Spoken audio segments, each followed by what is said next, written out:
والخنقة والموقوذة والمتردية والنطيحة وما أكل السبع إلا ما ذكيتم وما ذبح على النصب وأن تستقسموا بالأزلام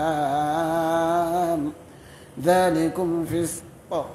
اليوم يئس الذين كفروا من دينكم فلا تخشوهم واخشون اليوم أكملت لكم دينكم وأتممت عليكم نعمتي ورضيت لكم الإسلام دينا فمن اضطر في مخمصة غير متجانف لإثم فإن الله غفور رحيم. الحمد لله رب العالمين. اللهم لك الحمد حمدا كثيرا طيبا مباركا فيه ملء السماوات وملء الأرض وملء ما بينهما وملء ما شئت من شيء بعد. سبحانك لا نحصي ثناء عليك أنت كما أثنيت على نفسك. اللهم لك الحمد حتى ترضى ولك الحمد إذا رضيت ولك الحمد بعد الرضا. اللهم صل على محمد وعلى آل محمد كما صليت على آل إبراهيم إنك حميد مجيد. اللهم بارك على محمد وعلى آل محمد كما باركت على آل إبراهيم إنك حميد مجيد. أما بعد فسبحانك لا علم لنا إلا ما علمتنا إنك أنت العليم الحكيم. اللهم علمنا ما ينفعنا وانفعنا بما علمتنا وزدنا علما والحمد لله رب العالمين. الحمد لله qu'Allah nous pardonne, qu'Allah accepte nos œuvres et qu'Allah exauce nos vœux, qu'Allah nous guide sans cesser le droit chemin, qu'Allah nous accorde la science utile et une belle subsistance, qu'Allah nous aide à mieux l'adorer. Nous continuons, Inch'Allah, avec notre séance de tafsir. Nous sommes encore dans la sourate Al-Ma'idah, sourate la table servie, à la deuxième ayah, où Allah subhanahu wa ta'ala s'adresse aux croyants. Allah dit, Ya ayyuhalladhina amanu, oh vous qui croyez en Allah, vous les croyants, Allah vous appelle, Allah s'adresse aux croyants. Ya ayyuhalladhina amanu, vous qui croyez en Allah subhanahu wa ta'ala en tant qu'une unique divinité, vous qui n'adorez qu'Allah, c'est vous qui êtes les croyants, vous qui avez accepté l'islam comme religion, hein, c'est vous qu'il s'agit, c'est vous les véritables croyants. Et donc Allah s'adresse aux croyants en les ordonnant, soit en les interdisant. Allah ici, il fait une interdiction. Dans la première ayah, Allah il a fait une ordonnance. Mais cette fois-ci, Allah il a appelé, il s'est adressé aux croyants. Cette fois-ci, c'est pour les interdire à faire une chose. Et Allah dit ici, Ya ayyuhalladhina amanu, ô vous qui croyez en Allah, la tuhillu sha'air Allah. Allah dit, ne profanez pas les rites des pèlerinages. Ne profanez pas les rites d'Allah. Les rites d'Allah, ce sont les rites des pèlerinages d'Allah. Parce que ce sont des rituels qu'on doit respecter. Hein? Avant de t'engager dans le Hajj, avant de prendre l'intention des pèlerinages, du Hajj, soit Umrah ou Hajj, il y a des choses qui sont permises. Mais après avoir prendre l'intention, hein, et donc il y a des choses qui deviennent interdites. Il y a des choses qu'on ne pouvait plus faire. Parce qu'on a un état de sacralisation pour accomplir le Hajj ou la Umrah. Dans ces états-là, Allah nous interdit certaines choses. Et donc les interdictions, pendant la sacralisation, Allah dit respectez-les, ne les profanez pas. Celui qui ne respecte pas, en état de sacralisation, il ne respecte pas les interdits de sacralisation, c'est comme il a profané les rituels du Hajj d'Allah subhanahu wa ta'ala. Allah dit la tuhillu sha'air Allah. Le Hajj, comme nous avons dit, il y a des lieux là où on accomplit le Hajj, ce sont des lieux bien déterminés. Ici, on fait tawaf. L'autre, on fait sa'i parcours entre Safa et Marwa. Il ne faut pas aller faire tawaf entre Safa et Marwa. Là-bas, on fait sa'i, on fait parcours. Le sa'i là, c'est 7. On va, on revient, aller-retour, ça fait 2. Aller-retour, ça fait 2.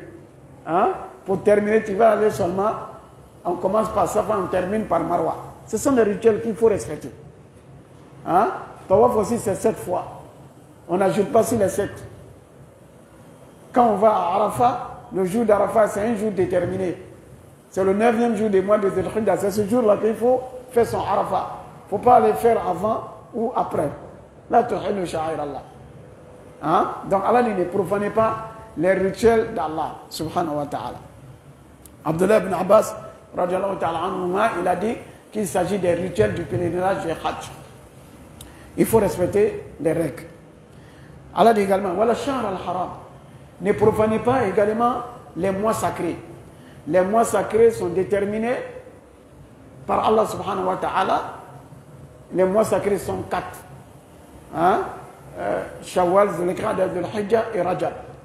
Il y a 3 qui se suivent, qui sont successifs. Et il y a un qui est séparé des autres, qui est le mois de Rajab. Allah dit, ne profanez pas ces mois-là aussi. Ce sont des mois sacrés. Il faut respecter ces mois-là. Comment? Ne commettez pas de péchés pendant ces mois. Allah dit, pendant ces mois sacrés, ne vous faites pas de tort. Ne faites pas de tort à vous-même. Pendant ces mois sacrés, c'est-à-dire, ne désobéissez pas, ne commettez pas des péchés, des fautes graves pendant ces mois sacrés. Donc celui qui fait cela, il a profané un mois sacré. C'est un grand péché aussi. Pendant les mois sacrés, les batailles, les guerres sont interdites. Donc Allah dit aux croyants, respectez ces mois sacrés-là. Ne les profanez pas en allant à la guerre, en s'attaquant aux gens pendant ces mois sacrés. Et donc il y a des mois qui sont sacrés, il y a des lieux aussi qui sont sacrés. Les moments sacrés, ce sont des mois sacrés. Les lieux sacrés, c'est le territoire de la Mecque. Le territoire de la Mecque, c'est un territoire, c'est un lieu sacré. Là, on ne commet pas des péchés. Là, on ne s'attaque pas aux gens, même aux animaux. On ne s'attaque même pas aux animaux à la Mecque. Même si vous êtes chasseur, vous êtes un chasseur, vous voyez la chasse à la Mecque, là, vous êtes interdit de chasser. Pendant qu'on est en état de sacralisation, même si on est chasseur, on est interdit à faire la chasse. Donc ce sont des rituels, ce sont des choses que Allah a rendues sacrées, il faut les respecter. La tuhillu sha'air Allah. Wala shahr al-haram. Wala al-hadi. Allah dit aussi, ne profanez pas les offrandes. Les offrandes, ce sont des sacrifices des bêtes qui sont sacrifiées à Allah subhanahu wa ta'ala, qui sont destinés comme sacrifice à la maison sacrée d'Allah qui est la Kaaba. Allah dit hadiyan baligh al-Kaaba. Donc ce sont des bêtes, des sacrifices. Quand on va faire le Hajj, il y a un rituel de Hajj.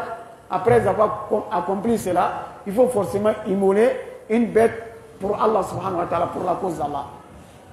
Et donc, cette bête-là, c'est la bête sacrifiée, dédiée à Allah subhanahu wa ta'ala, parce qu'on a effectué le Hajj.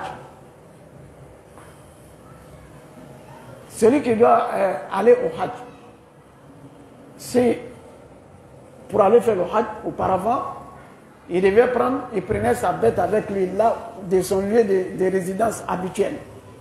Il prend sa bête, il va avec ça à la Mecque. Comme en route, il y a plusieurs bêtes. Il faut distinguer ces bêtes-là.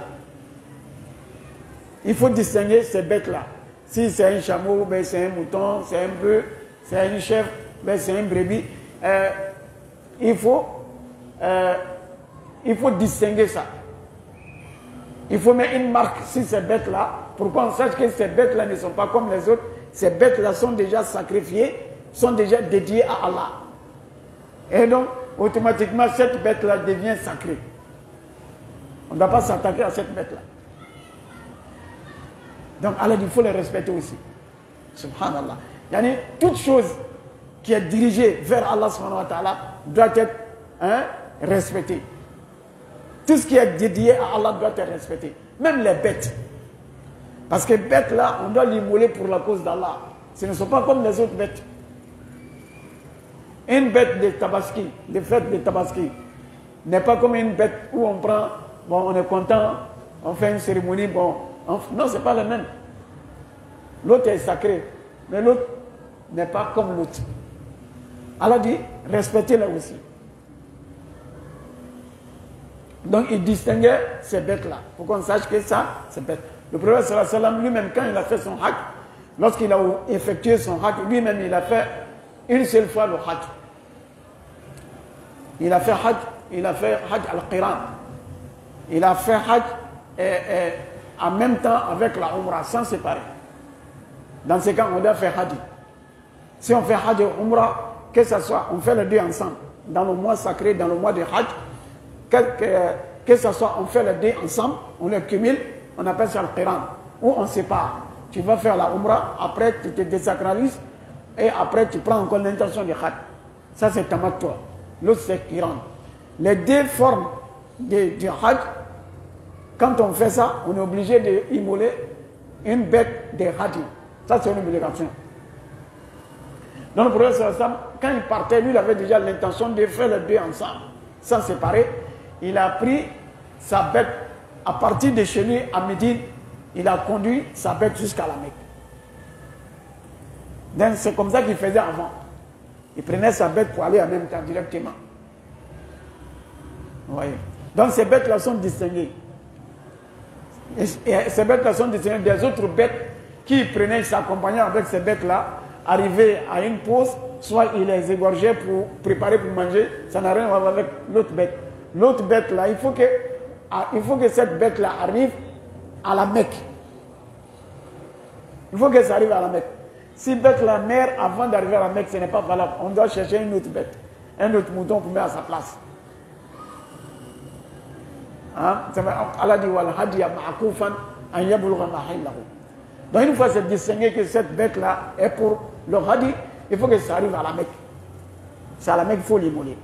Comme il partait à l'époque, il marchait, il voyageait sur des chameaux, des chevaux, des ânes. Donc arrivant à un certain lieu, ils sont fatigués, ils marquent un arrêt pour se reposer, ils préparaient pour manger. Ils avaient tous leur nourriture avec eux. Mais ces bêtes-là qui sont distinguées à la Mecque, il faut que ça arrive à la Mecque avant de les immoler. Alors il dit voilà le hadiya, voilà le qala'il. Et ne profanez pas également al-qala'il, ce sont des bêtes qui sont colliers. Quand on les a portés des colliers, hein, pour les distinguer, que ces bêtes-là sont désormais dédiées à Allah. Ils mettaient des couronnes sur ces bêtes-là pour les distinguer. Il ne faut pas que quelqu'un s'attaque à ces bêtes-là, pour qu'on les respecte. Non.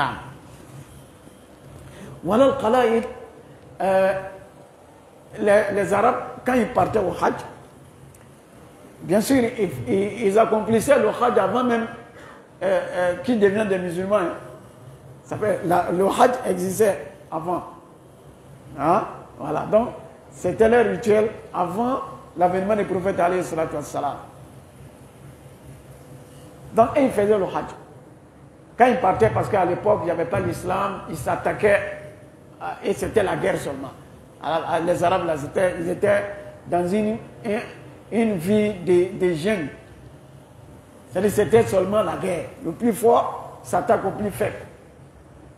Seulement ils respectaient les habitants de la Mecque. Les gens de la Mecque, tout le monde les respectait. Malgré qu'ils étaient mécréants, mais ils respectaient ceux qui habitent à la Mecque. Les habitants de la Mecque, les gens de la Mecque, tout le monde doit les respecter. Parce que c'est Allah qui les a accordé cette grâce-là. Donc ils ne s'attaquaient pas aux gens de la Mecque. Mais comment on suit que toi tu es un homme de la Mecque, toi tu habites à la Mecque? Il faut forcément quelque chose pour te démarquer, pour te distinguer des autres. Donc ils prenaient des arbres de la Mecque, ils mettaient sur eux, comme des colliers. Quand on les voit, on dit, ah, lui là, c'est un habitant de la Mecque, on ne va pas s'attaquer à lui. Alors il dit, voilà le qala'id. Et ceux même qui venaient aussi, qui se dirigeaient vers la Mecque, et ils portaient des colliers pour se faire marquer distinguer, pour se faire distinguer, pour dire, nous, dans notre voyage-là, nous allons vers la Mecque. Nous allons pour accomplir le Hajj, pas pour faire la guerre. Donc, pour ne pas que les autres s'attaquent à eux. Parce que c'était des grands coupeurs de route. Les Arabes, avant l'islam. Quand les gens se dirigent, ils coupent les routes, ils prennent, ils volaient des gens. Ils interceptent des gens, des caravanes, pour en faire des esclaves, pour aller les vendre, ils s'attaquaient tout à eux-mêmes. Donc Allah dit, ceux qui se dirigent vers la Mecque là, il ne faut pas s'attaquer à eux. Voilà le qala'id, voilà amin al-bayt al-haram. Et ne vous attaquez pas à ceux-là qui se dirigent vers la Mecque. Voilà amin al-bayt al-haram. Ceux qui se dirigent vers la maison sacrée. La maison sacrée, c'est la Kaaba. C'est-à-dire, ils se dirigent vers la Kaaba pour aller faire le rite du Hajj ou la Umrah. C'est là aussi, ils sont sacrés. Voilà, le pèlerin, celui qui se dirige vers la Mecque pour aller faire le Hajj là, il est sacré. Il ne faut pas les profaner. Il faut les respecter. Il faut les aider. Hein? Il faut les soutenir. Il ne faut pas les faire souffrir. Hein?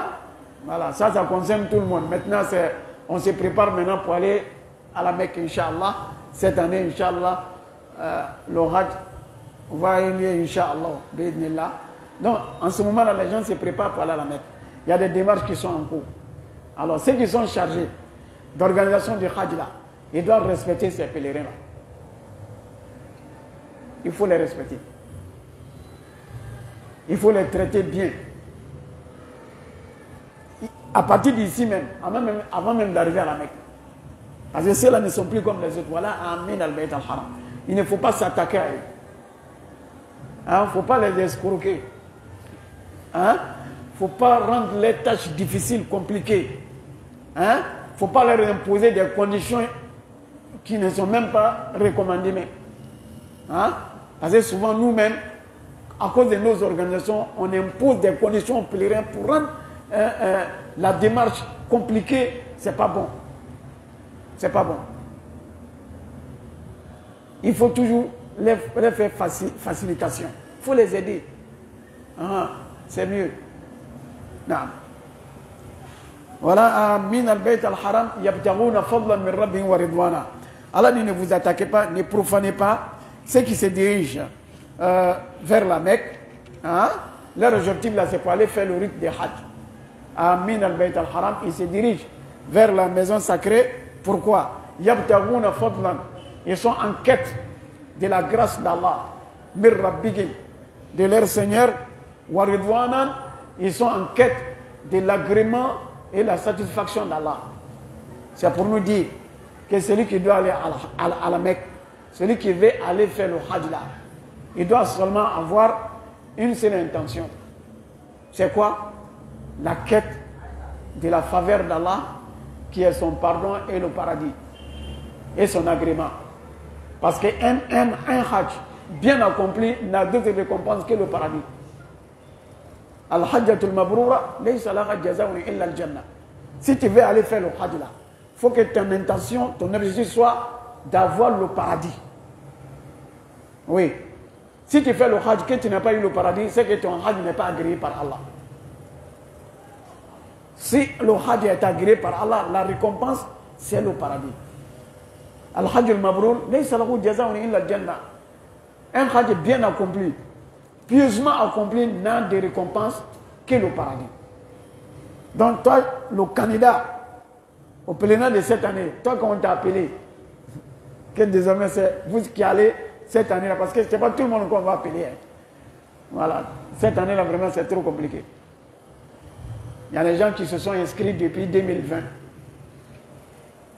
2020 ils ne sont pas allés, 2021 ils ne sont pas allés, mais cette année, il y avait encore des cas de Côte d'Ivoire, il y avait 9 000 inscrits. On avait droit à 10 000. Donc 10 000 pèlerins sont déjà inscrits en Côte d'Ivoire ici. Mais cette année, on a donné 4 500 pèlerins pour la Côte d'Ivoire. C'est-à-dire c'est comme c'est la moitié. Mais on va prendre qui pour laisser qui? Il y a problème. Et donc, il y a des conditions même que l'Arabie Saoudite a imposées. Conditions d'âge. Celui qui a plus de 64 ans, c'est l'Arabie Saoudite même qui a dit ça. Parce qu'ils sont vieux, ils sont un peu fatigués à cause de soi-disant corona là. Hein? C'est à cause de ça. Donc, on a éliminé tous ceux qui ont 64 ans et plus. Ce n'est pas de leur faute. Ça vient d'Arabie Saoudite. Et aussi, ce n'est pas de leur faute. Ils craignent l'effet du corona. Et donc, maintenant, même si on enlève tout ça, il va y avoir beaucoup de gens. Qu'est-ce qu'on a fait? Il faut trouver des critères pour éliminer les gens. Ah, ils n'ont pas le choix. On ne peut pas converger. Comment on va faire le choix? On dit de choisir 4 000 dans 10 000. Comment tu vas choisir? Donc déjà, la première condition d'âge là, c'est éliminer beaucoup de personnes. Deuxièmement, mais avec tout cela, on dépasse les 4 000. Il faut voir encore. Qu'est-ce qu'on a dit? On dit, bon, c'est qu'on va faire. Les plus jeunes là, les plus jeunes vont entendre, ils vont attendre l'année prochaine parce qu'on suppose qu'ils ont encore longue vie devant eux. Hein?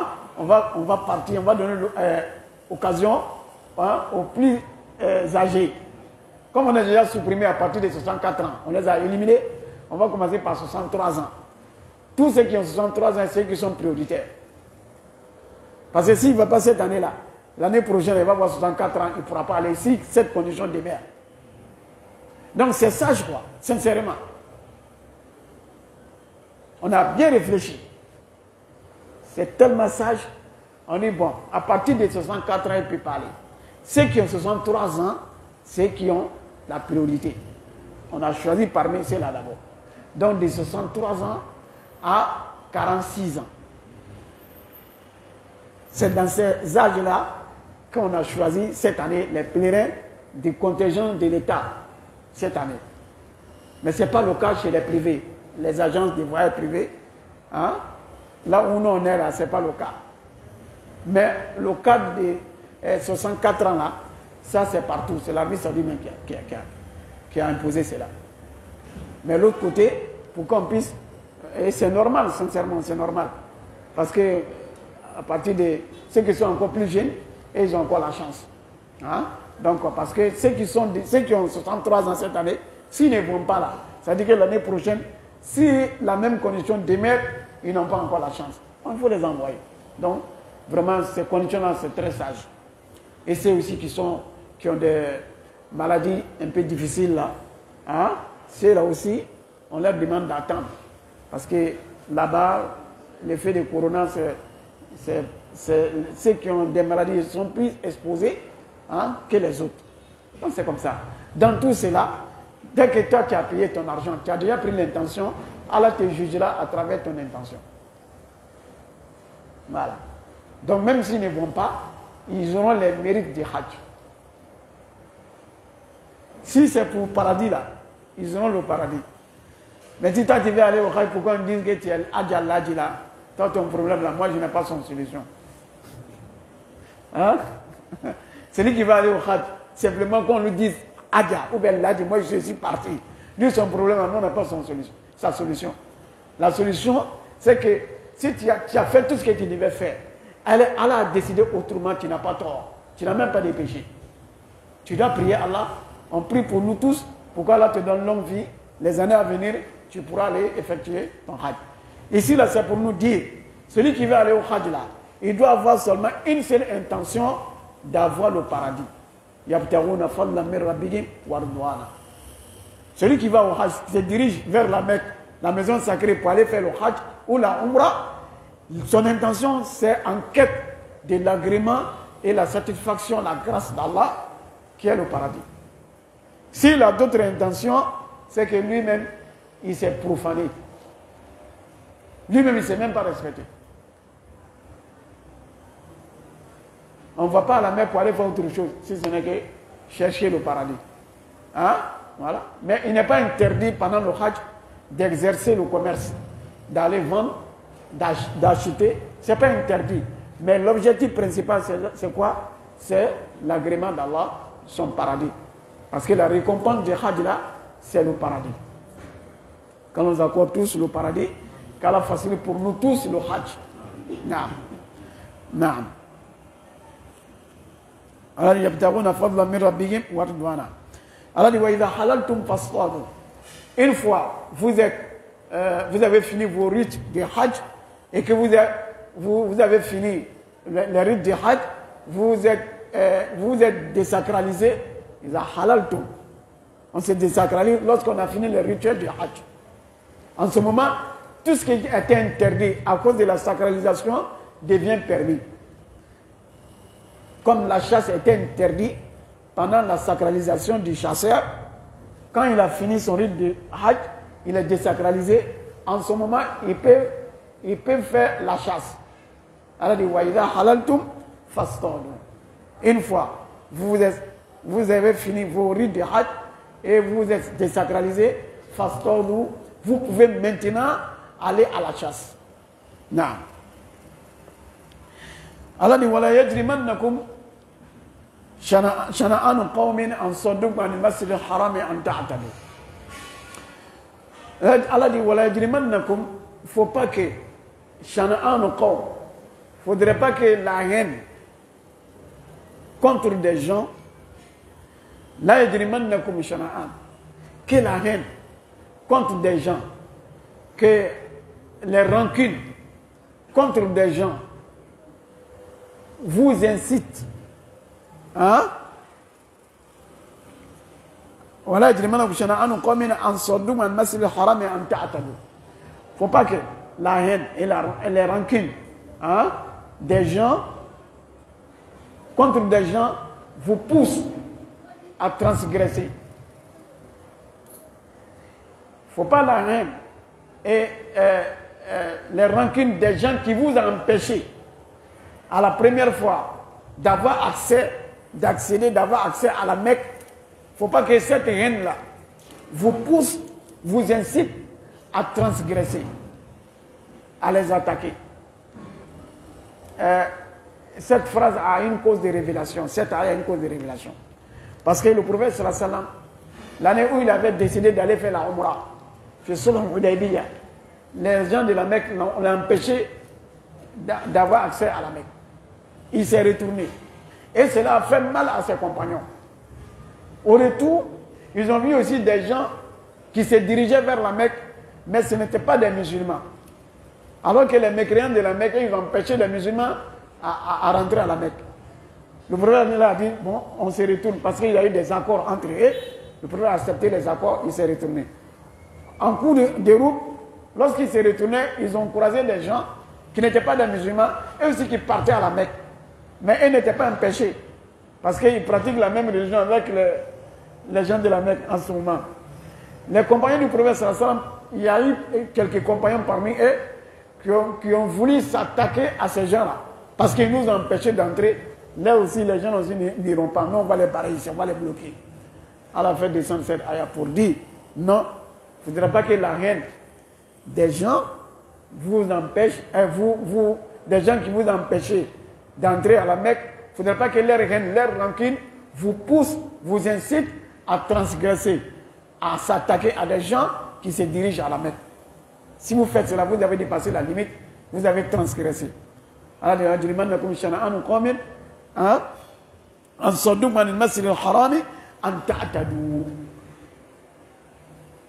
Ce qui vous empêche d'entrer à la Mecque, ça fait mal, c'est une rancune.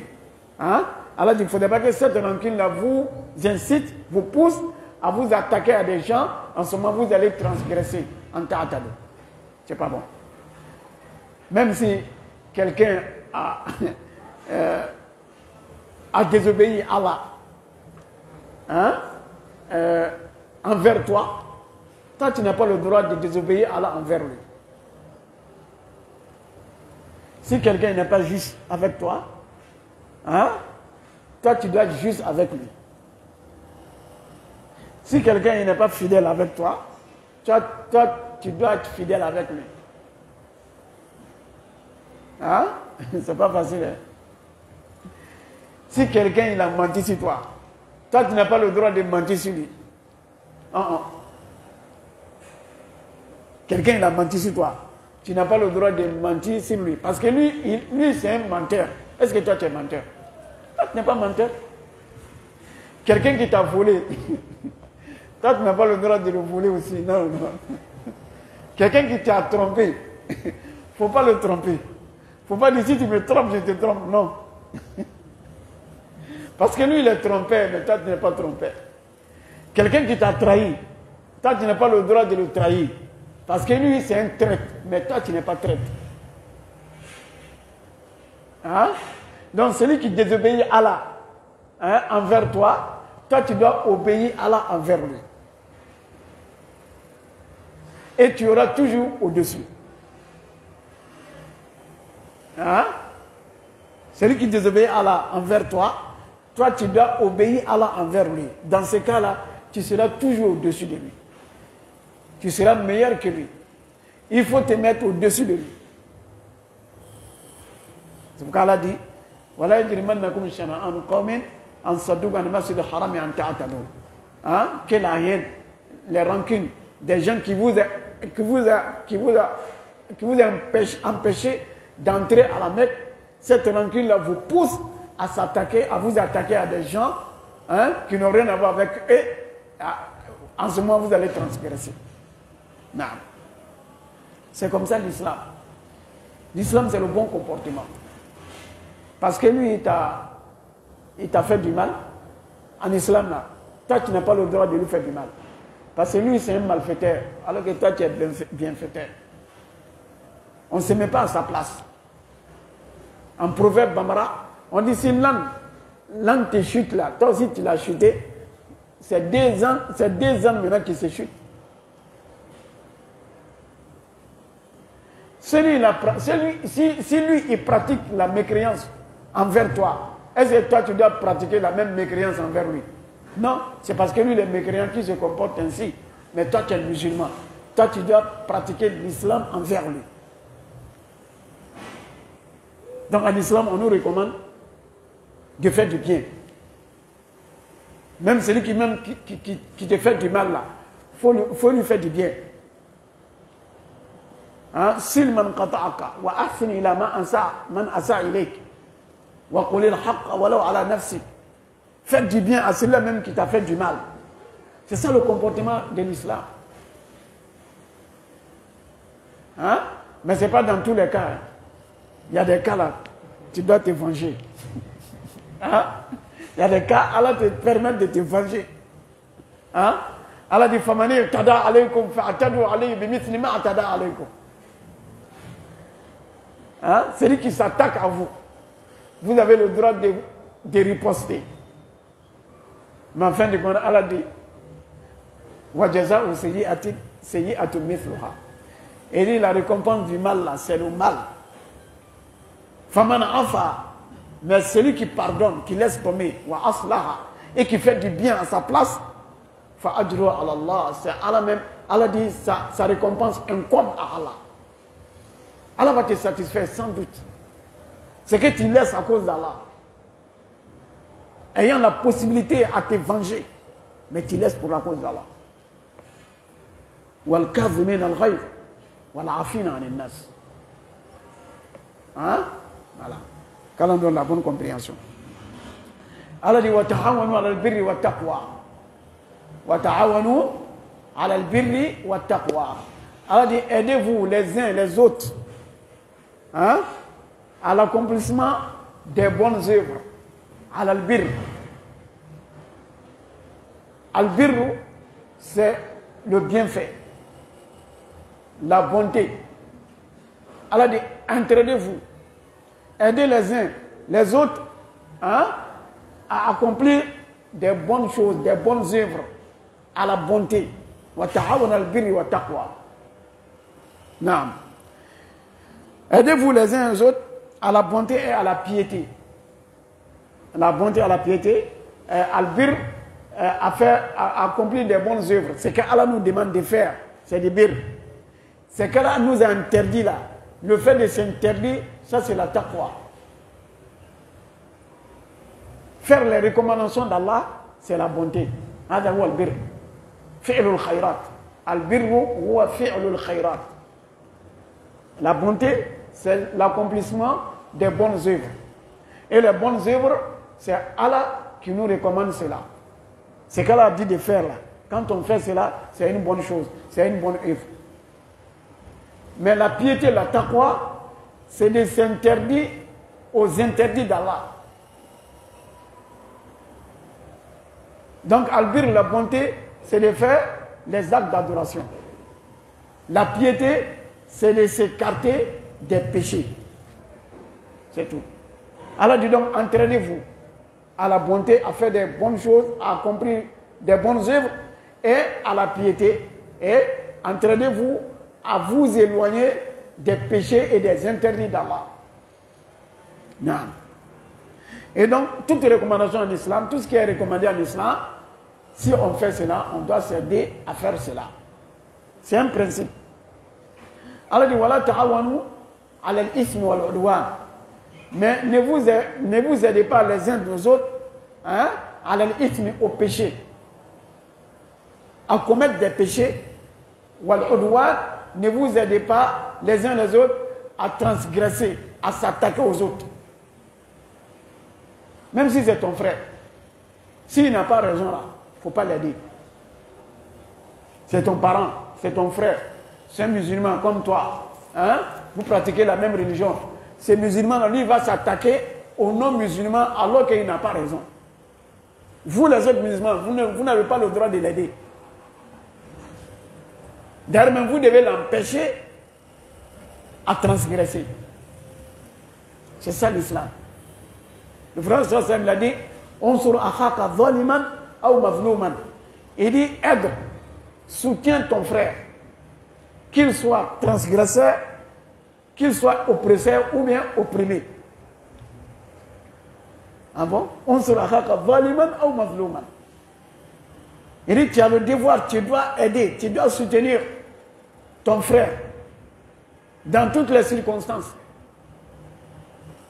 Qu'il soit agresseur, oppresseur ou agressé, opprimé. Les compagnons ont dit au prophète, oui, s'il est opprimé, il est agressé, nous devons le soutenir. Mais comment nous allons soutenir un frère qui s'attaque aux autres, qui est agresseur, qui est oppresseur? Le frère, empêchez-lui d'agresser. Sans ce moment, vous aurez le soutenu.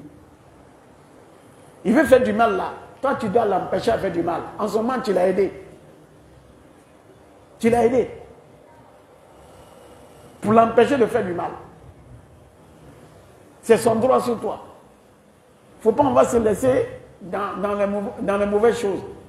Si un frère parmi nous, il veut faire quelque chose qui n'est pas bien, nous autres là, parce qu'on est musulmans, nous devons nous mettre ensemble pour l'empêcher de faire ce qu'il veut faire. Si c'est du mal. Mais si c'est du bien là, nous devons nous mettre ensemble pour l'aider, pour le soutenir à faire du bien. Allah dit wa ta'awunu al-birri wa taqwa wa la ta'awunu al-ithmi wal udwan. Dans ce cas, tout ce qui est interdit en islam, si quelqu'un veut faire ça, on doit l'empêcher à faire. Si on n'a pas pris là, on ne le soutient pas. On ne le soutient pas. Il ne faut pas mettre un argent dedans. Cette phrase-là, c'est un principe en islam. Hein. Quelqu'un dont on n'a qu'à faire ça, il faut demander d'abord ce qu'il veut le faire là. Est-ce que c'est recommandé en islam? Est-ce que c'est permis en islam? Si ce n'est pas permis en islam, il ne faut pas l'aider. Ça c'est clair. Beaucoup de choses rentrent dans ça. Ils vont venir dire on n'a qu'à cotiser, on va faire Mawloud. Il ne faut pas donner 100 francs. Parce que Mawloud là c'est interdit. Ou bien, il ne faut rien donner. On dit pourquoi? Non, Allah dit wa ta'awun al-birri wa taqwa wa la ta'awun al-ithmi wal udwan. On n'a qu'à mettre l'argent, on fait sacrifice des 7e jour et 40e jour, anniversaire là. En islam, ça n'existe pas. 5 francs, je ne donne pas. D'ailleurs, on ne fait pas ça ici. Si tu n'as pas pu interdire là, il ne faut pas soutenir. Allah dit wa taqwa wa la ta'awun al-ithmi wal udwan. Un vendeur d'alcool. Toi, on vient louer toi ton magasin pour en faire ça, bas. C'est haram. Hein? Ça, c'est ton magasin, on vient louer pour vendre l'alcool dedans. C'est interdit. Soit c'est ta voiture. Toi, tu es transporté, tu roules taxi, non? Quelqu'un, il a arrêté avec casier de bière, là. Il ne faut pas le prendre.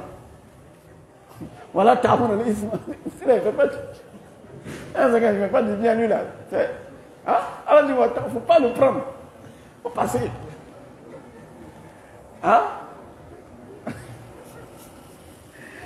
Parce que si on ne dit pas comme ça, là, vous allez faire semblant de ne pas comprendre. Hein? Non.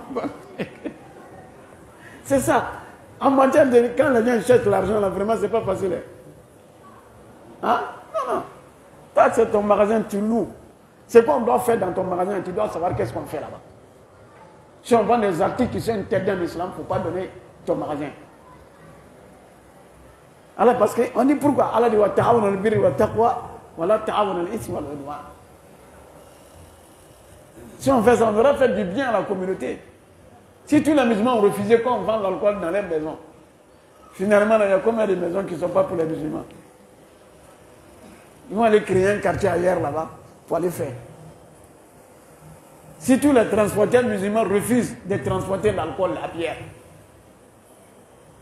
c'est pas fini. Eh mais ils vont se débrouiller. Hein?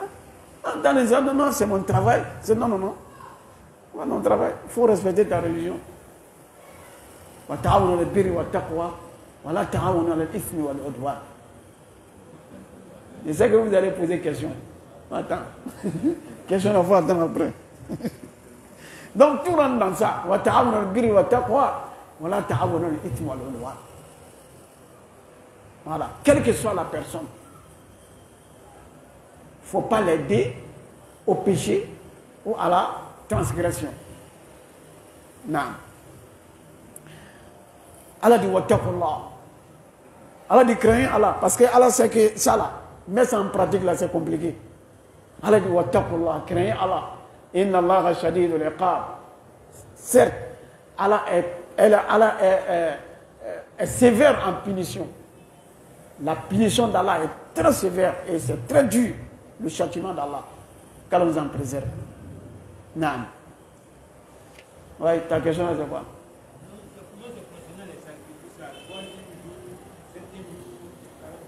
C'est bida. Tout ce qui est bida là, c'est péché. Tout ce qui est bida, c'est péché. On n'a pas dit ça. On fait sacrifice, mais 30 jours. Non. Après. Hein? Notez les questions là. Je sais que quand on va parler des sacrifices, il va y avoir beaucoup de questions. On va revenir là-dessus. J'ai fait exprès.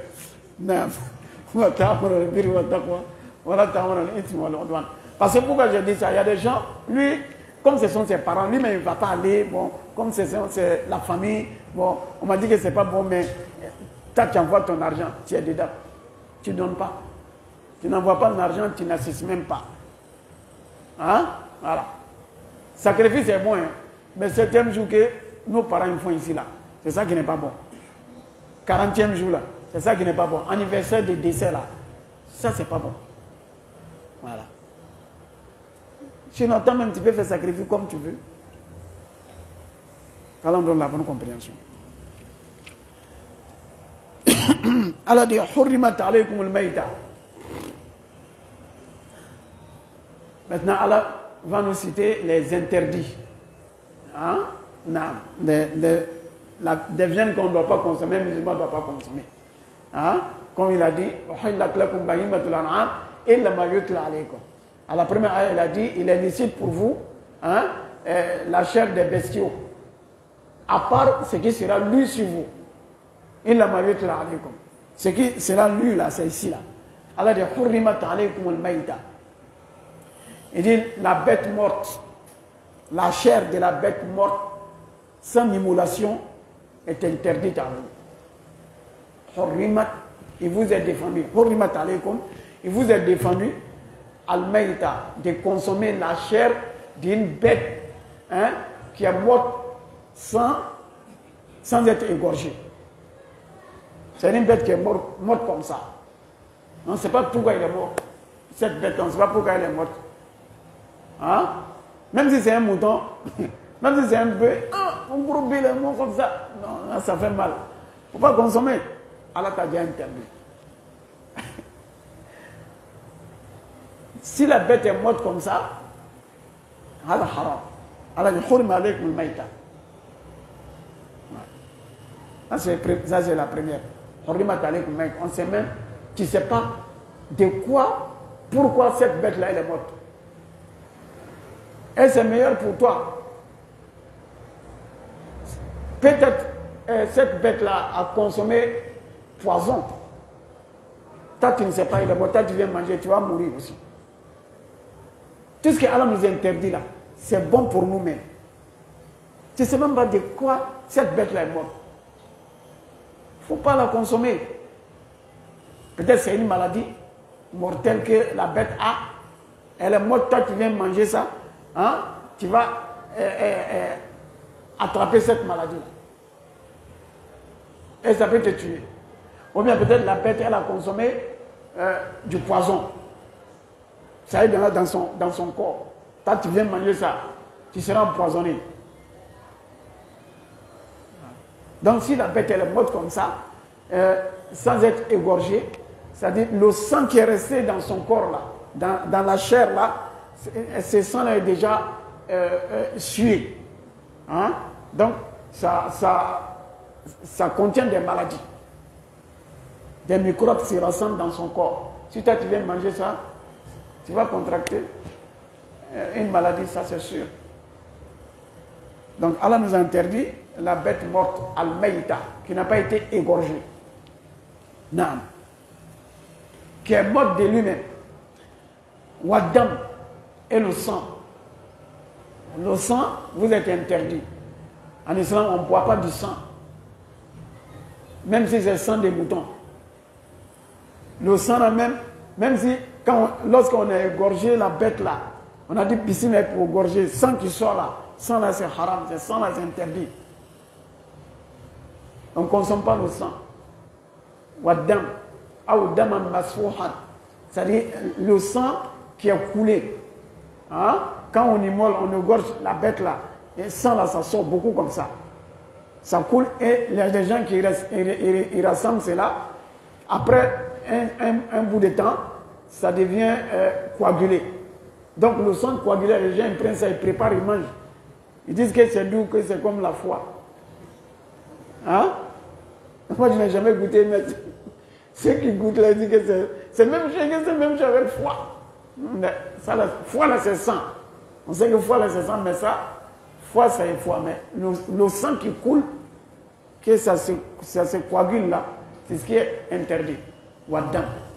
Et le sang, on ne consomme pas le sang. Non. Et il y a deux types de sang qui sont permis à la consommation des musulmans.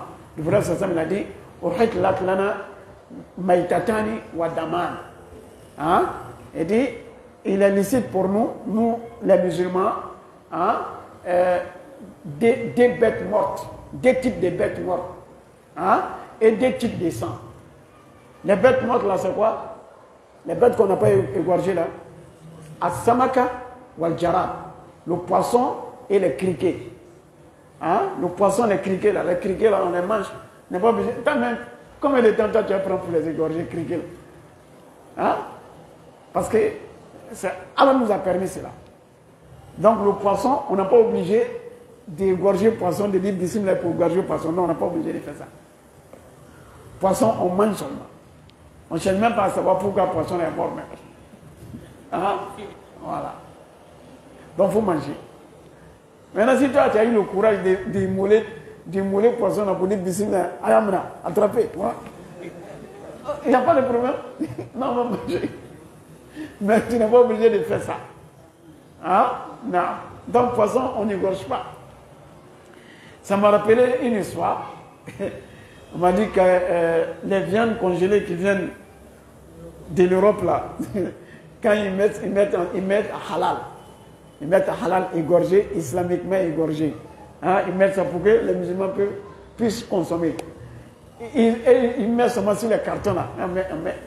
c'est halal. Ils ont collé, même si poisson là, ils sont venus mettre dans carton, 6 cartons de poisson, qui s'est égorgé islamiquement. C'est là maintenant qu'on a su que tous les autres là ne sont pas égorgés islamiquement.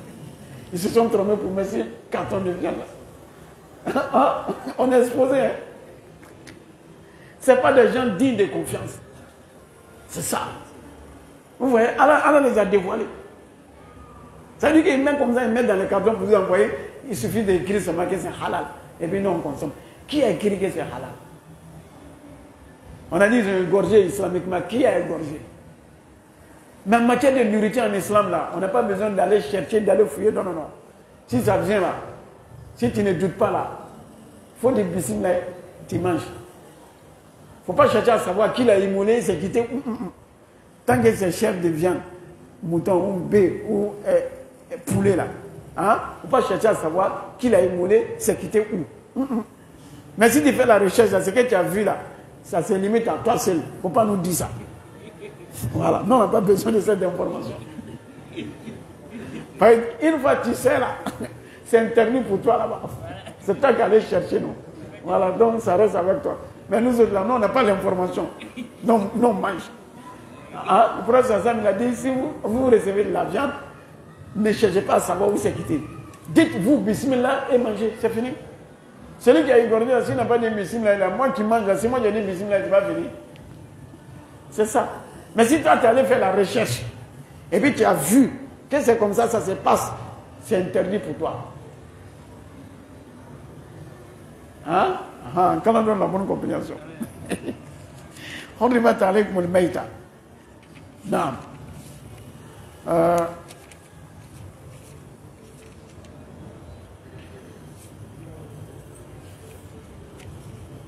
Non.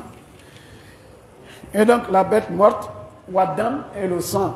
Et donc des sangs qui sont permis, c'est on dit le foie ou la foi. La foi. Hein? On dit le foie. Hein? Maintenant je comprends un peu français. On dit le foie. La foi. La foi c'est la croyance. Voilà, mais le foie c'est la viande là. Hein? Donc le foie et le rognon. C'est les deux. Les deux sont des sangs. Mais les deux là sont permis. Mais c'est foie de bête qui est permise. Hein? C'est pas foie de porc. Hein? C'est pas foie de chien. Ni foie de chat. Hein? C'est foie des bêtes qui sont permises. Bahimat al-an'am. Chameau, bœuf, mouton, chèvre, comme ça. Brebis. Hein? Voilà. Cabri. Hein? Soit foie d'une bête qui est permise, qu'on peut consommer. Voilà. C'est valable aussi foie de poisson. Foie de poisson aussi. Ça c'est doué. Hein? Foie de poisson. Il y a foie de poisson. Non? Hein? Tu n'as pas vu? Inch'Allah, si on rentre au paradis là, c'est ça on va manger d'abord. Ouais. Premier repas au paradis là, c'est foie de poisson. Foie de thon là. C'est ça. C'est ça on va manger. Premier repas. Si tu rentres au paradis pour te reposer là. Hein? Voilà. Entrée. Entrée du paradis là, c'est avec foie de poisson, des baleines, des gros poissons. Hein? Voilà. Donc le foie et le rognon. Les deux, ce sont des sangs, mais c'est permis. Au Hajlatnana, Damani, wa Meitatani, wa Daman. Naam.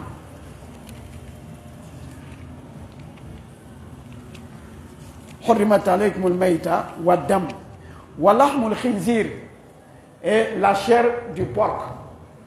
La chair du porc est interdite. Sa chair, sa peau, hein? Son foie, son rognon, hein? Ses os, tous ceux-là sont interdits. Tout ce qui est lié à la porc là, c'est interdit. Sa graisse, tout est interdit. Ce n'est pas la chair seulement. Tout ça, c'est interdit. Tout ce qui vient du porc, là, c'est interdit. Ils ont posé une fois, ils ont demandé au prophète, il dit, les porcs, là, leur graisse, là, on prend ça et on essuie sur les pirons, tout ça, là. Le prophète a dit, haram, cherchons autre graisse. Il y en a qui disent, on prend ça, on fait la lumière, on fait des lampes avec graisse là, on fait des lampes pour donner lumière à la maison. Pour vous, il a dit haram. Enfin, vous allez tourner à côté. Hein? Ne soyez pas comme les gens, les enfants d'Israël, Bani Israël. Allah les a interdit la pêche. Le jour de samedi, ils sont allés poser les filets vendredi soir. Et le dimanche matin, ils sont allés lever qu'ils n'ont pas pêché. Allah les a maudits. Allah les a interdit également la viande du porc. Qu'est-ce qu'ils ont fait? Ils ont dit que non, c'est la viande qui est interdite. Mais les graisses là et les os, ils ont pris ça pour se servir de ça. Allah les a maudits. Non. Donc, viande de porc là, c'est interdit, haram. Voilà. Par occasion, il y a des gens ici là. Porc là, il dit Gabriel. Hada haram, là il y a 12. Là il y a 12. Il y avait un marché ici, marché quelque part là-bas, où on vend viande de porc là. Ils ont nommé ça marché Gabriel. Hein? Un musulman ne doit pas dire ça. Gabriel, c'est quoi? C'est porc là qui est Gabriel. Ça, on ne doit pas permettre. Gabriel, c'est le nom de Hajj Jibril. Si vous prenez ce nom pour donner un porc, c'est grave. Donc un musulman ne doit jamais parler de ça. Tu ne dois même pas connaître même où on vend ça. Ou bien? Voilà. Non. Donc, voilà mon khinzir et la chair du porc. Wama uhilla li ghayri llahi bi. Et une bête qui a été immolée, égorgée au nom d'une autre chose à part le nom d'Allah. Quand on est égorgé, là on a parlé, on a égorgé au nom d'un autre que Allah. On a évoqué le nom, autre que le nom d'Allah, sur ces bêtes-là, pour l'immoler. En ce moment, cette bête-là devient interdite. Haram. Quand on doit immoler une bête, on les immole au nom d'Allah qui les a créés. On est Bismillah, Allahu Akbar, on immole. Mais s'il est venu dire Bismillah Sheikh, Hada Shirk. Quand on doit immoler au nom d'Allah, uniquement au nom d'Allah. Parce que c'est Allah qui a créé cette bête-là. Et c'est Allah qui a rendu cette bête-là facile pour toi. Hein? Parce que Allah t'a distingué avec la raison. Que toi tu peux. C'est Allah même qui a maîtrisé cette bête-là pour vous. Sinon, toi seul, tu peux te battre avec le bœuf. Mais le bœuf là, on donne ça à un petit. Un petit comme ça, il attrape corps là. Bœuf là, il a vu couteau là. Il sait que c'est pour les mollets, mais il ne peut rien faire. Hein? Mais si vous êtes un homme, vous avez couteau et puis lui, vous allez l'égorger. Ça ne sera pas facile. Donc, c'est Allah qui les a maîtrisés pour nous. Donc, quand on va les immoler là, il faut que ce soit avec le nom d'Allah. Pour la cause d'Allah et au nom d'Allah. Donc, ce qui est égorgé avec un autre nom, qui n'est pas le nom d'Allah, c'est Jifa. Hada haram. On ne mange pas. Non. Wama uhilla li ghayri llahi bihi. Wal munkhaniqa. Wal munkhaniqa, la bête qui a été étouffée. La bête qui a été étouffée, soit la corde a serré son cou et il est mort. Hein? Al-munkhaniqa. La bête étouffée. La corde a serré son cou et la bête est morte. Soit la bête est restée quelque part coincée. Hein? Coincée, il n'avait pas l'air, il n'a pas bien respiré et la bête meurt. Ça, c'est la bête étouffée. Al-munkhaniqa, cette bête-là aussi, sa chair interdite. Wal-mawqouda, la bête qui a été forcément tapée. C'est-à-dire, on a tapé la bête s'est coignée avec autre chose.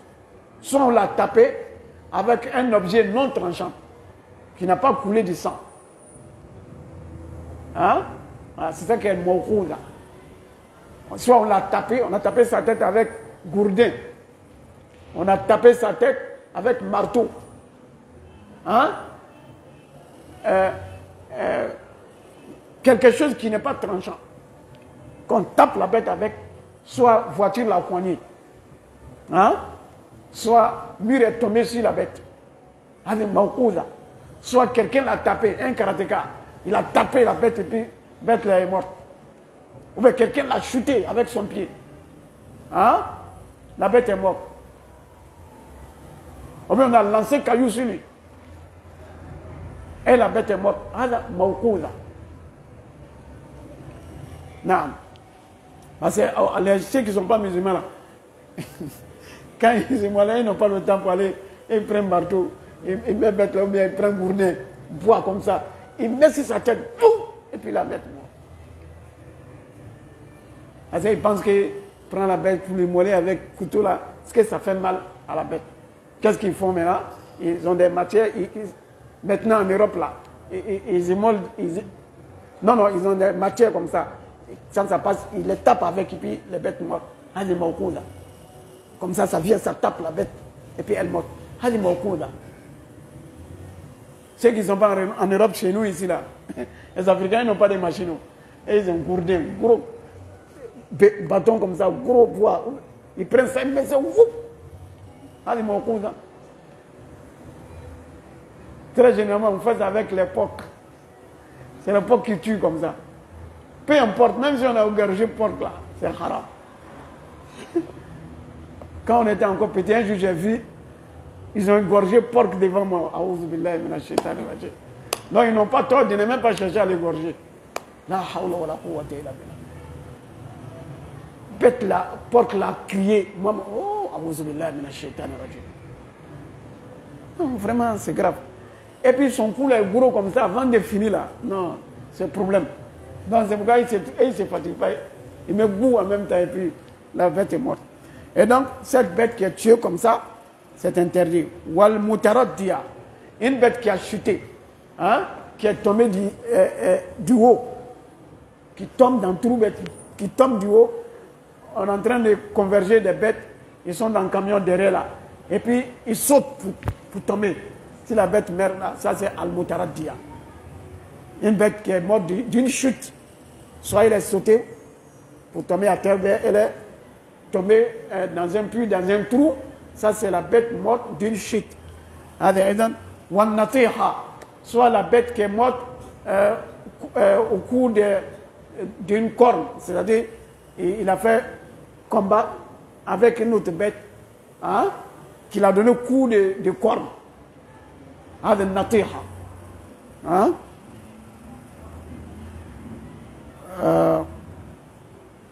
Wama akala sabu, et la bête dont une bête sauvage l'a dévoré. Les lions, les panthères comme ça, et les hyènes, ils mangent des bêtes là. Hein?